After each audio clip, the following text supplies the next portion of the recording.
نیکوکار بنی اسرائیل کی اس کی کہانی موجود ہے کہ وہ آیا اور نیکوکار سے اس نے کوئی بات کی تو اس نے اس کو جھٹک دیا، اور وہ اتنا نیکوکار تھا جب وہ چلتا تھا تو بادل اس کے اوپر سایہ کرتا تھا، اللہ نے اس کو اتنا نوازا ہوا تھا۔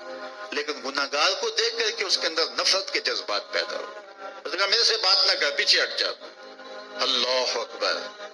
تو وہ بیچارہ بڑا رویا کہ مالک میں اتنا گناہگار ہوں کہ تیرے پاک بندے مجھے اپنے پاس بٹھانے کے لیے بھی تیار نہیں۔ دل ٹوٹا، شکستگی پیدا ہوئی، کہا لیکن مالک تیری مرضی، اور واپس پلٹا۔ لیکن جب واپس پلٹا تو وہ بادل کا سایہ جو اس نیکوکار پہ تھا وہ سایہ اس گناہگار کے سر پہ آ گیا۔ تو وہ کرم نوازی جس پہ فرما دے، اس کے سارے بندے ہیں، تو اللہ کو جو ہے وہ تکبر کی نیکی نہیں، وہ گناہ جس کے بعد عجز پیدا ہو اللہ کو وہ پسند ہے، وہ گناہ جس کے بعد توبہ کے جذبات ابھرے، بندے کو شرمندگی کا احساس ہو۔ تو مت ایسے بنے کہ 4 نمازیں پڑھ لیں تو سب بے نمازیوں کو حقیر جاننے لگ جائیں، تھوڑا سا کام کر لیں، صدقہ و خیرات کر لیں تو باقی مالداروں کو حقیر جانے لگے۔ آپ کو دین کے کام کی توفیق مل گئی ہے تو آپ دین کے ٹھیکیدار بن کے بیٹھ جائیں کہ میں اتنا بڑا جلسہ کروایا، اب میرے علاوہ تو کوئی یہاں مسلمان نہیں رہتا، میں ہی سب سے بڑا عاشق رسول ہوں، میں ہی سب سے بڑا مسلمان ہوں۔ نہ، ایسا نہ کیجئے۔ اللہ نے آپ کو توفیق دی، آپ نے لوگوں کو دعوت دی، پتہ نہیں کس آنے والے پہ کتنا کرم ہوا ہے۔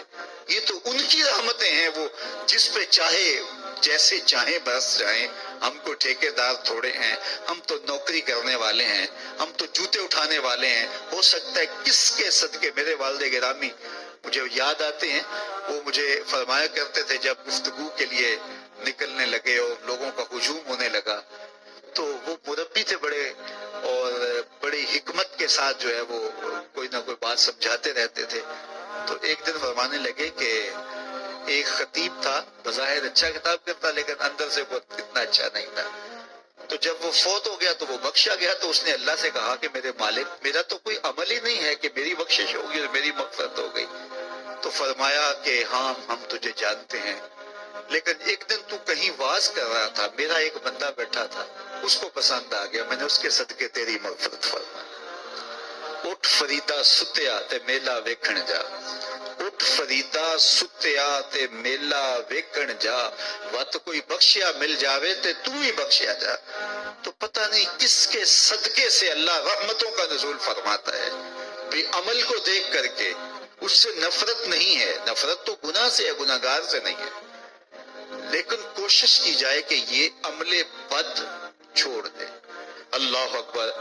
ایک جنازہ گزرا اور وہ جنازہ کسی غیر مسلم کا تھا تو چشمان رحمت میں آنسو آ گئے، تو صحابہ نے پوچھا کہ حضور یہ یہودی ہے یا عیسائی ہے، کوئی اس کا جو مذہب تھا وہ بتایا، تو فرمایا کہ مجھے اس بات پہ افسوس آیا کہ یہ اسلام نہیں لا سکا اور کفر کی حالت میں مر گیا، تو اگر یہ اسلام لاتا اور جو ہے وہ جنت کی راہوں کا مسافر ہوتا تو کتنا اچھا۔ یہ اس کے ساتھ بھی ہمدردی ہے۔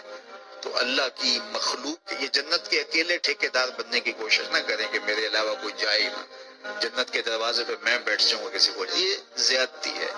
میرے تو اعلیٰ حضرت نے یہ کہا تھا، ایک میرا ہی رحمت پہ دعویٰ نہیں، شاہ کی ساری امت پہ لاکھوں سلام۔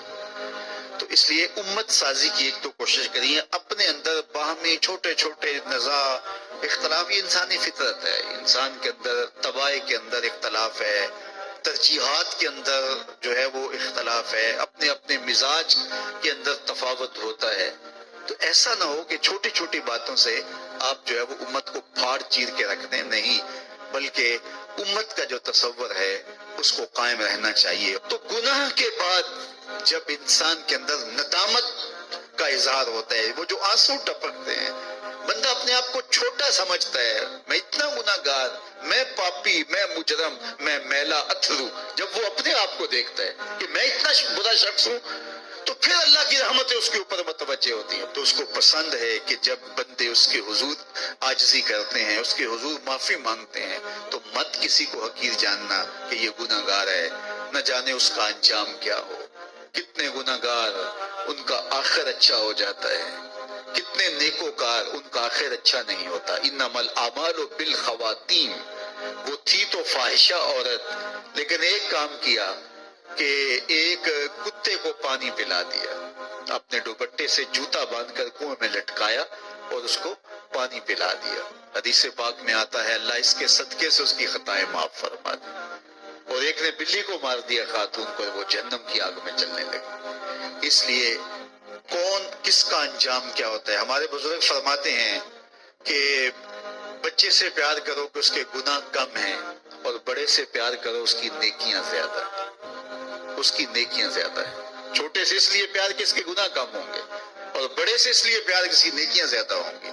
اور اسی طرح جو ہے وہ خیال کرو کہ ہو سکتا ہے اس کا انجام بخیر ہو جائے اور اس کا آخر کتنا خوبصورت ہو۔ تو مت کسی کو حقیر جانیے گا، ایک میرا ہی رحمت پہ دعویٰ نہیں، شاہ کی ساری امت پہ لاکھوں سلام۔ تو حضور کی امت سے پیار کرو، مخلوق خدا کو جوڑنے کی کوشش کرو، اور آقا کریم علیہ الصلوۃ والسلام نے یہ جو امت کا تصور دیا اور کہاں کہاں سے لا کے کہاں کہاں کے افراد کو ایک گروہ میں، ایک جماعت میں اور ایک امت کے اندر پرویا، ایک لڑی کے اندر پرویا، اس امت کو امت ہی رہنے دیا جائے۔